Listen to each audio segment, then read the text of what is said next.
Terima kasih pemirsa Anda masih menyaksikan Kominfo Newsroom. Pemirsa, neraca perdagangan Indonesia pada tahun 2021 berjalan cukup baik. Hal ini diharapkan dapat berlangsung hingga tahun ini sehingga dapat memberikan dampak terhadap pemulihan ekonomi bagi masyarakat secara luas. Bahkan tercatat cuan besar neraca perdagangan Indonesia selama 21 bulan berturut-turut. Lalu pemirsa, kira-kira apa saja komoditas dan sektor yang mendukung hal tersebut? Untuk membahas ini kita sudah bersama dengan Kepala BPS Bapak Margo Yuwono. Halo Pak Margo. Halo, selamat siang Bu Mona.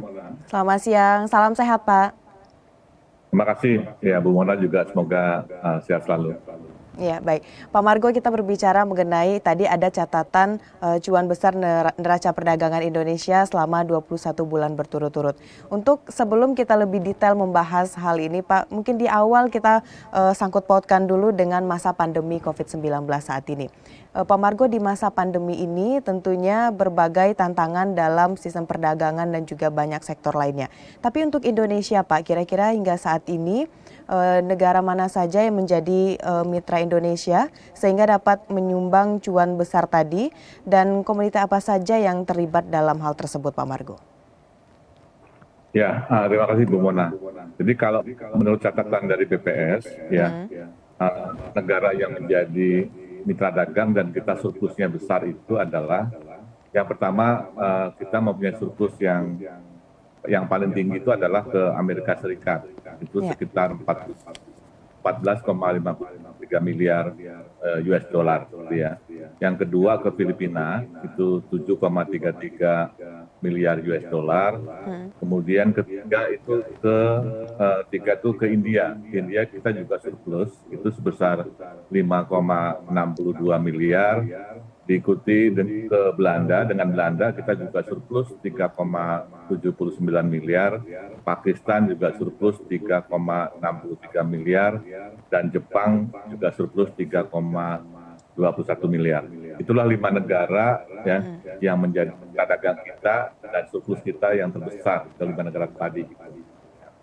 Nah, kalau dilihat masing-masing komoditas ya di masing-masing negara tersebut, Bu Mona, untuk ke Amerika Serikat itu yang tadi surplus yang paling besar, ini komoditas utamanya adalah kalau berdasarkan HS 2 digit, itu adalah pakaian rajutan dan aksesorisnya. Itu share-nya kurang lebih 10,50% ya terhadap total neraca perdagangan ke Amerika, gitu ya. Kemudian pakaian bukan rajutan dan aksesorisnya itu HS 62, dan yang satu lagi adalah lemak dan minyak hewani atau nabati. Itulah 3 komoditas terbesar yang memberikan surplus besar kita dengan Amerika. Sementara itu tadi surplus kedua yang terbesar kan dengan Filipina gitu ya. Dengan Filipina itu kalau lihat komoditasnya, yang pertama adalah bahan bakar mineral itu HS 27. Kemudian kendaraan dan bagiannya HS 87, dan yang ketiga adalah lemak dan minyak hewan atau nabati itu HS 15. Nah, itu adalah 3 komoditas terbesar yang memberikan surplus kita dengan Filipina. Sementara dengan India yang merupakan penyumbang surplus terbesar yang ketiga, itu kalau kita lihat komoditasnya adalah bahan bakar mineral juga, itu HS 27, juga lemak dan minyak hewan nabati itu HS 15, dan juga berbagai produk kimia itu HS 38. Ya. Sementara urutan keempat adalah dengan Belanda, kita juga surplus tadi dengan Belanda, itu adalah kalau lihat komoditasnya berbagai produk kimia, kategori HS 38, kemudian juga lemak dan minyak hewani atau nabati itu HS 15, dan juga timah dan barang daripadanya itu HS 80. Itu adalah 3 komoditas terbesar yang memberikan surplus dengan Belanda. Yang keempat dengan Pakistan itu adalah komoditasnya lemak dan minyak hewan nabati HS 15, kemudian serat staple buatannya HS 55, dan bahan bakar mineral HS 27. Ya, itu juga 3 komoditas terbesar yang surplus dengan Filipina. Yang terakhir Mbak Mona, dengan India ya, India juga dengan Jepang. Ya, Jepang itu komoditas terbesarnya adalah bahan bakar mineral, kemudian biji logam, perak dan abu. Yang terakhir adalah nikel dan barang daripadanya. Jadi saya sebutkan masing-masing 3 komoditas yang memberikan andil surplus ke 5 negara mitra dagang kita. Baik. Demikian Mbak Mona. Baik Pak Margo, tadi sudah menyebutkan negara mana saja dan apa komoditas yang bisa menghasilkan keuntungan bagi Indonesia tersebut. Lalu kira-kira apa faktor penyebab kenapa komoditas tersebut unggul Pak Margo? Ya, kalau secara umum, Mbak Mona, kalau saya perhatikan, kalau lihat dari jenis yang memberikan surplus itu kan, pertama karena memang harga internasional itu sedang meningkat. Itu yang mendorong produksi dalam negeri itu meningkat gitu ya. Jadi adanya harga global yang terus meningkat itu menyebabkan ekspor kita juga meningkat ya. Yang kedua karena keunggulan cooperative advantage gitu ya. Kita mempunyai keunggulan yang dimiliki oleh Indonesia dari sumber daya alam gitu. Itu yang juga mendorong produksi kita bisa ditingkatkan karena harga yang meningkat. Nah, itu penyebab utamanya ya karena harga internasional yang meningkat, dan kedua karena kita memiliki cooperative advantage ya, sehingga dengan harganya yang meningkat di negara mitra dagang itu kita bisa memenuhi untuk meningkatkan produksi dalam negeri. Kurang lebih seperti itu Mbak Mona. Baik.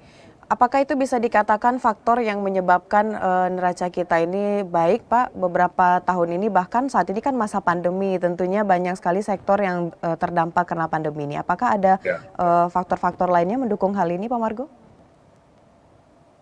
Ya, jadi kalau kaitan dengan pandemi itu kan lebih kepada ini ya Mbak Mona. Jadi kalau bicara ekspor itu kan nanti dikaitkan dengan mitra dagang gitu ya.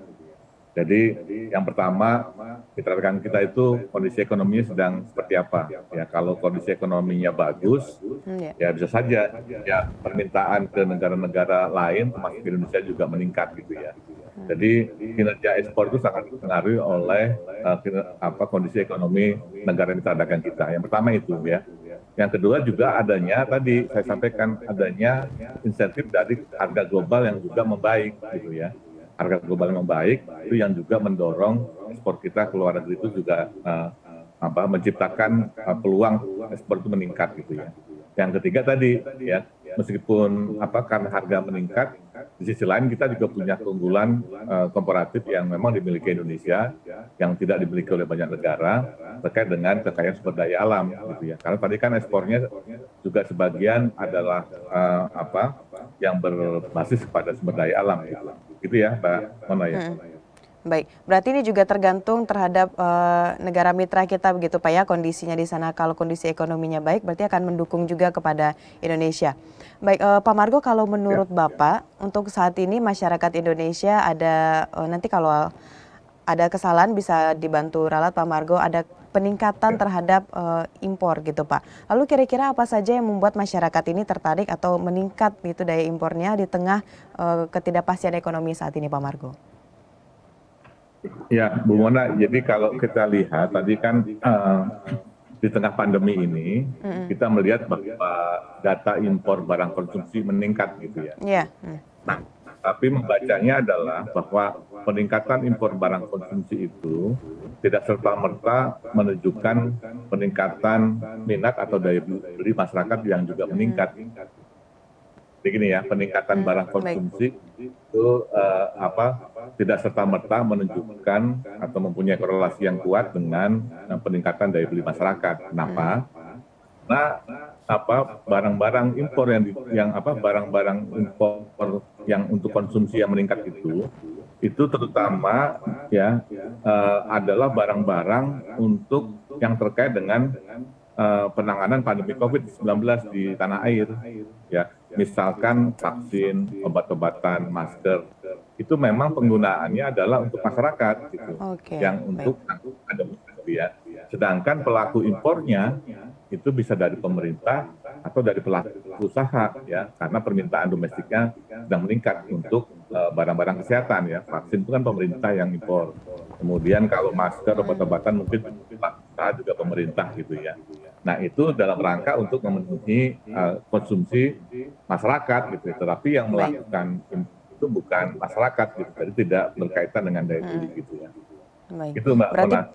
peningkatan nilai impor di Indonesia ini tidak selalu berkaitan dengan daya atau minat masyarakat terhadap barang impor begitu Pak ya? Karena memang Betul. pemerintah ini yang memesan dan dibutuhkan oleh masyarakat. Baik, Pak Ya. Margo, selanjutnya kita akan membahas mengenai bagaimana peningkatan ekspor produk hasil laut di Indonesia saat ini Pak. Dan kira-kira apa saja nih komoditas yang paling banyak Pak?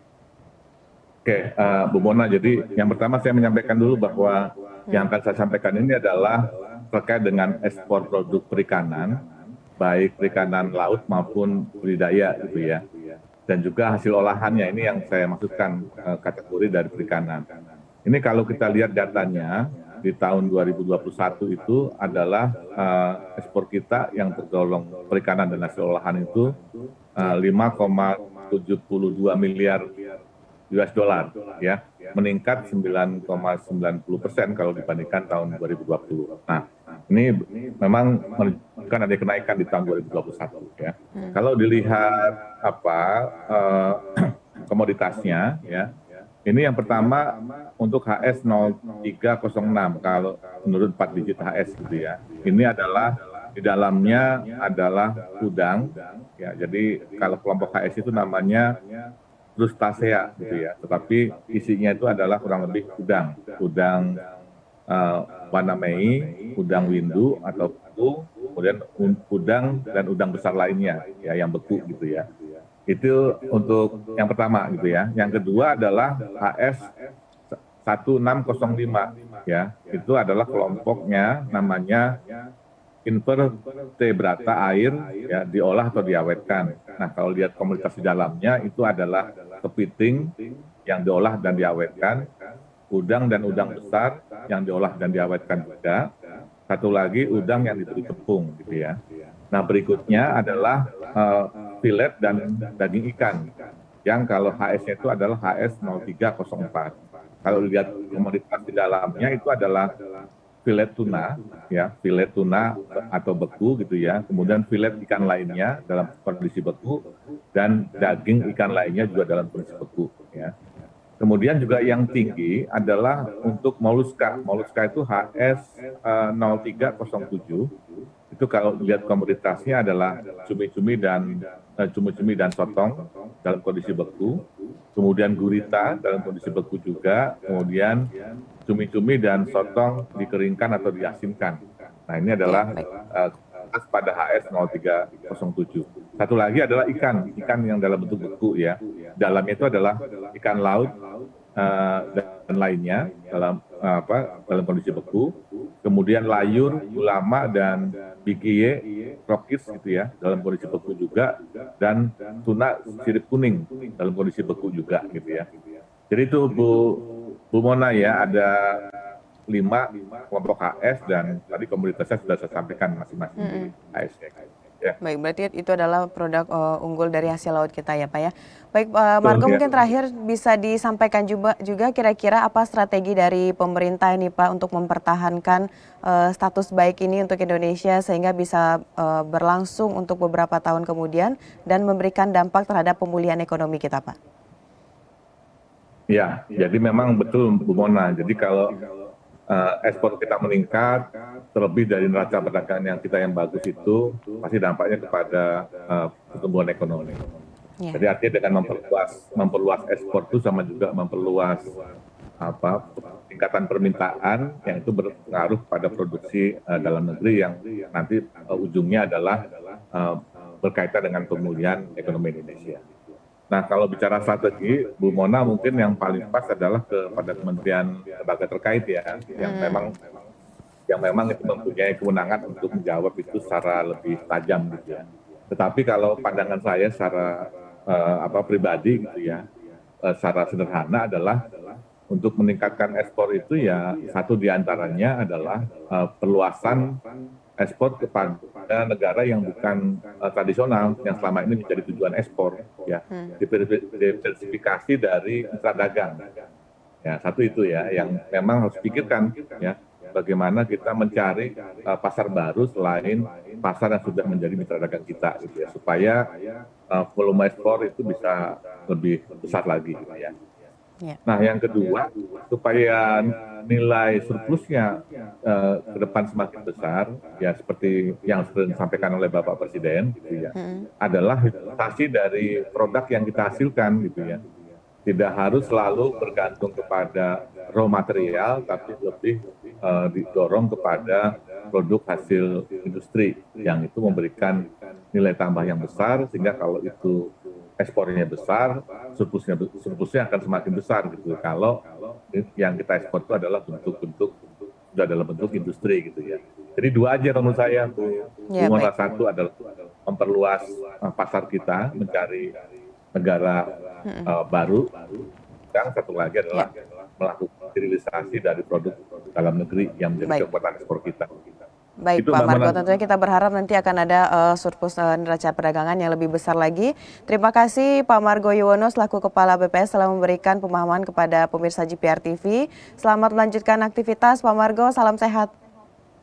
Terima kasih Ibu Mona, salam sehat juga buat semuanya, pemirsa yang GPR melihat TV. acara ini. Terima kasih. Ya, Ya, baik, ya. terima kasih.